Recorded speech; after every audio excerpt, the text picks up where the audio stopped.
Assalamualaikum warahmatullahi wabarakatuh. Saya Hafiz Diri Alasyam dan Yusril Mardana ingin menjelaskan tugas kelompok terkait etika profesi tugas ketiga.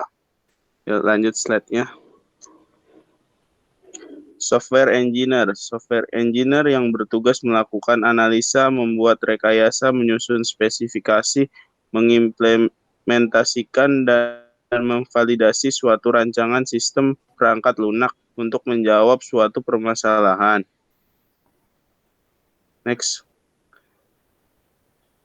Kode etiknya, 1. Berkontribusi pada masyarakat dan kesejahteraan manusia dan mengakui bahwa semua orang adalah pemangku kepentingan dalam komputasi. Prinsip ini bertujuan untuk meminimalkan konsekuensi negatif pada software engineer dalam menggunakan keterampilannya untuk kepentingan masyarakat. 2.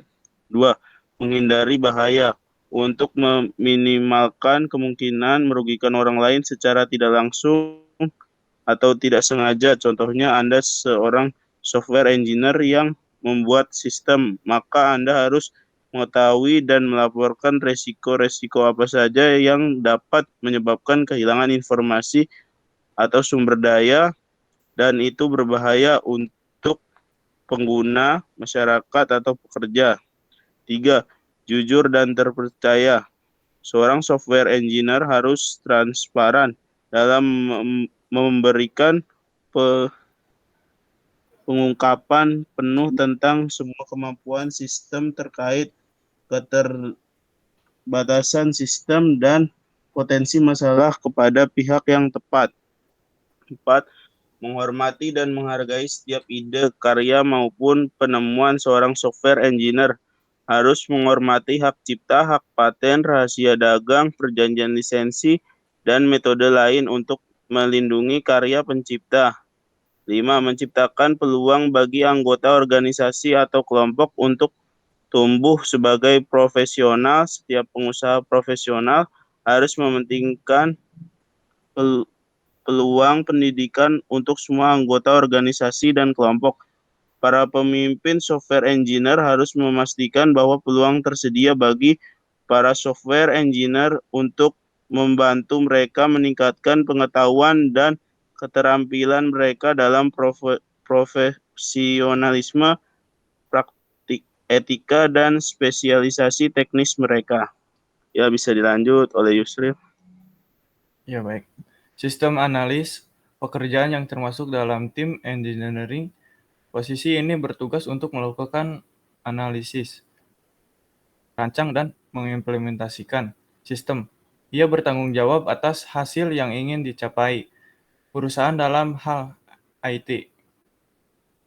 Kode etiknya, seorang analis sistem harus mampu berkomunikasi dengan baik. Seorang analis sistem ketika berinteraksi dengan seorang pelanggan, dia harus memahami kebutuhan yang diinginkan oleh pelanggannya. Apa yang diminta dari pelanggan harus sesuai dengan terpenuhi dengan baik. Yang kedua, seorang analis sistem diharuskan membuat sistem yang baik. Seorang analis sistem tidak boleh membuat sistem yang sulit dengan sengaja ataupun tidak sengaja. Hal ini akan membuat seorang desainer, programmer, ataupun pengguna menjadi tidak paham dengan sistem yang telah dibuat. Yang ketiga, seorang analis sistem tidak boleh ambil keuntungan. Seorang analis sistem tidak boleh mencari keuntungan tambahan dari proyek yang dikerjakan olehnya dan telah didanai oleh pihak kedua tanpa izin. Yang keempat, seorang analis sistem harus dapat memutuskan sesuatu. Seorang analis sistem diharuskan dapat bersikap dengan tegas dalam memutuskan sesuatu. Melakukan pengujian sistem baik dengan data simpel atau data sebenarnya untuk membantu para penguji. Yang kelima, seorang analis sistem harus dapat berpikir kreatif dalam memecahkan masalah. Dapat dengan mudah ketika menyelesaikan masalah-masalah yang datang dengan melahirkan atau menciptakan sistem yang baru dan lebih baik dari sistem sebelumnya. Ya, kode etik profesi web developer.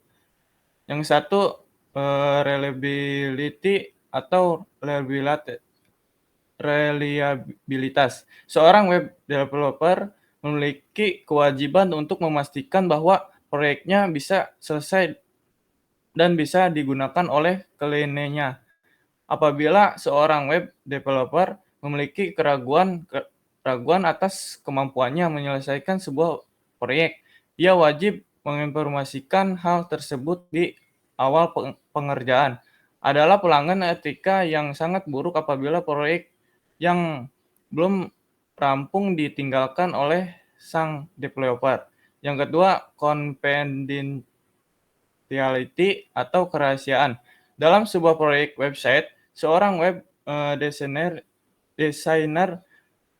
pasti akan menggunakan akses kode dan username untuk berbagai hal, CMS, cPanel, Spanel, VTV yang bisa didapatkan dari klien atau dari perusahaan hosting adalah merupakan kewajiban web developer untuk menyimpan baik data tersebut selama proyek berlangganan dan melakukan serah terima resmi data-data tersebut setelah proyek konstruksi selesai.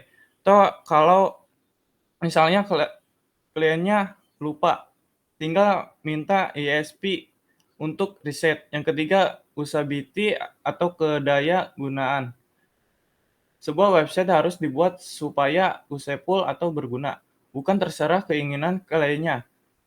Sama seperti seorang kontraktor bangunan harus bertanggung jawab membuatkan rumah yang ada pintu dan atapnya. Pertama, fungsi-fungsi yang ada di situs harus bisa berguna bagi pengunjung dan bagi klien. Contoh, pengunjung bisa mencari isi situs dan klien bisa melihat data pengunjung yang telah mengisi kontak form kedua. Web developer wajib untuk melatih kliennya untuk menggunakan situs tersebut. Bahkan untuk hal-hal kecil seperti membuat email atau login ke panel atau S-panel. Ada bagusnya untuk investasi waktu Anda membuat user manual yang standar dan tinggal diserah kepada klien setelah proyek selesai. Yang keempat, longevity atau keabadian. Setelah sebuah website selesai, tugas Anda dan klien Anda baru selesai. Setengah konsultan IT merupakan salah satu profesi di bidang teknik informatika yang mengharuskan pekerjaan untuk dapat memberikan solusi berupa produk teknologi yang dapat memecahkan suatu permasalahan kepada kliennya. Produk yang dimaksud dapat berupa software maupun hardware. Yang A, etika yang bersifat langganan. Satu, umum berlaku untuk profesi lain. Sebuah profesi dilakukan dengan mengandalkan suatu keahlian dan keterampilan tertentu yang memiliki oleh seseorang. Hal ini dilakukan sebagai mata pencaharian untuk memenuhi kebutuhan hidup. Namun tidak semua orang dapat melaksanakan pekerjaannya sesuai dengan etika profesi yang ada. Biasanya ada penyimpangan yang bertolak belakang dengan kode etik. Hal itu dapat terjadi karena adanya perubahan globalisasi yang sering membuat profesi menjadi tidak berjalan semestinya. Sebab kalau seorang profesi tidak mengikuti perkembangan globalisasi, maka dia akan tidak percaya diri untuk menjalankan profesi tersebut. Ada beberapa pelanggaran yang seharusnya tidak boleh dilakukan oleh seorang konsultan IT. Secara umum pelanggaran ini juga dilakukan oleh profesi lain yang tidak antaranya. Yang A, tidak jujur, korupsi. Yang C, tidak menjaga kerahasiaan kliennya. Yang D, tidak komitmen dengan peraturan yang telah sepakati. Yang kedua, khusus hanya berlaku di profesi ini.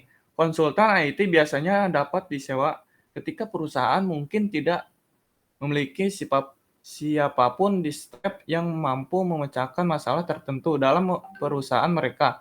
Konsultan IT dapat berinteraksi langsung dengan pemilik dan manajemen atas perusahaan. Namun dalam profesi konsultan IT, seorang konsultan tidak selalu melakukan tugasnya dengan baik dan melanggar kode etik profesi.